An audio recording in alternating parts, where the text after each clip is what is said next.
साथियों, अभी देश में और टीवी में और मीडिया में नीतीश कुमार के बयान के रेफरेंस में बहुत सारी कंट्रोवर्सी जानबूझकर फैलाई जा रही है, ऐसी मेरी राय है। उसकी बहुत बड़ी वजह है कि नीतीश कुमार ने जो 50% रिजर्वेशन था उसको 75% घोषित किया। तो 75% घोषित किया तो स्वाभाविक रूप से बीजेपी के लोग इससे बहुत ज्यादा, आरएसएस के लोग इससे बहुत ज्यादा और ब्राह्मणवादी लोग इससे बहुत ज्यादा दुखी हो गए। उन्होंने कैलकुलेट किया कि इससे 2024 के चुनाव का नैरेटिव या मुद्दा निर्धारित हो सकता है और इस वजह से इस मुद्दे पर से सारे देश के लोगों का ध्यान भटकाने के लिए नीतीश कुमार के दूसरे बयान को, जो सामाजिक दृष्टि से बहुत ज्यादा महत्वपूर्ण मुद्दा है, वो है 65% ओबीसी के लोगों को रिजर्वेशन। ये जो एससी एसटी ओबीसी का टोटल रिजर्वेशन 65% हो रहा है और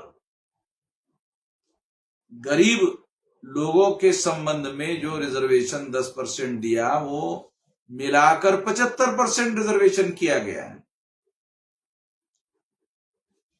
ये असली मुद्दा है। ये मुद्दे पर सारे देश के लोगों का ध्यान नहीं जाना चाहिए। इसके लिए ये अनावश्यक कंट्रोवर्सी क्रिएट की जा रही है, क्योंकि जब ये बात मुद्दा जिसको ये लोग बीजेपी वाले हल्ला कर रहे हैं, विधानसभा का रिकॉर्डिंग पूरी तरह से देखो तो हंस हंस के मजे लेने का काम कर रहे हैं बीजेपी वाले। वो विधानसभा का चित्र देखा जा सकता है। और अभी जब उन्होंने शांति से सोचा, विचार किया, अरे इससे तो सारे देश भर में बीजेपी का जो ओबीसी का चेहरा है नरेंद्र मोदी, वो काउंटर हो जाएगा और इसका 2024 के चुनाव में बहुत बुरा असर पड़ेगा। तो आरएसएस और भाजपा के जो मीडिया वाले समर्थक लोग हैं वो एकदम नीतीश कुमार के ऊपर पील पड़े हुए और उसको वो जो 75% आरक्षण वाला जो मुद्दा है उस पर से ध्यान हटाने के लिए दूसरे और अनावश्यक मुद्दे को बहुत ज्यादा तूल देने का काम कर रहे हैं। तो मैं इस पर बात करना नहीं चाहता था, मगर जब मैंने ये देखा कि वो अनावश्यक तूल देने का काम कर रहे हैं तो इससे ये बात समझ में आती है। ये उसके पीछे राजनीतिक मुद्दा है। दूसरी बात, एससी एसटी ओबीसी और माइनॉरिटी की जो महिलाएं, जब इनकी संख्या 85% है तो इनकी महिलाएं भी 85% है। तो अगर बीजेपी आरएसएस वालों ने जिन मुद्दों पर तूल दिया उससे तो उनके अधिकार छीने जाएंगे। ये तो समझदारी होनी चाहिए ना। एससी एसटी ओबीसी माइनॉरिटी की जो महिलाएं हैं वो इनके जाल में, इनके प्रभाव में, इनके जो प्रोपेगेंडे में नहीं आना चाहिए, क्योंकि इसके पीछे पॉलिटिकल एजेंडा है। अगर थोड़ी देर के लिए मान लिया जाए कि रिजर्वेशन को 75% करने के पीछे नीतीश कुमार का पॉलिटिकल एजेंडा है, तो संख्या के अनुपात में लोगों को रिजर्वेशन देना ये तो न्यायपूर्ण बात है।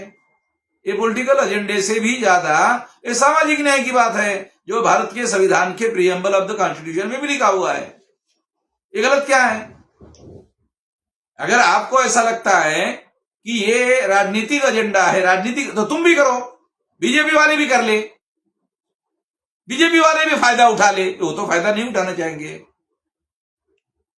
वो 3.5% ब्राह्मणों का नुकसान जिसमें होता है वो काम वो नहीं करते। वो ये सोचते हैं कि 3.5% वाले लोगों को 35%, 50%, 70%, 80% नौकरियां जो है उस पर उनका कब्जा होना चाहिए। उसके लिए उनको बेशर्मी की हद तक समर्थन करते रहते हैं। तो ये बात मानने वाली नहीं है। हम लोगों को इसके बारे में सतर्क रहना चाहिए, विजिलेंट रहना चाहिए। नहीं तो ये लोग जो है उनके पास जो ये टीवी है, मीडिया है, इसका इस्तेमाल करते रहते हैं और गलत बातें और प्रोपेगेंडा करते रहते हैं। हमारे लोगों को सूचनाएं सही तरीके होती नहीं है। अब लोगों को यही जानकारी सारे देशवासियों को दी गई है कि नीतीश कुमार ने ये बोला, जबकि वो बोला नहीं है। 65% रिजर्वेशन बैकवर्ड क्लास को, SC ST OBC को देने का मुद्दा है, वो मेन मुद्दा है। उसके लिए समझाने के लिए वो बात कर रहे थे।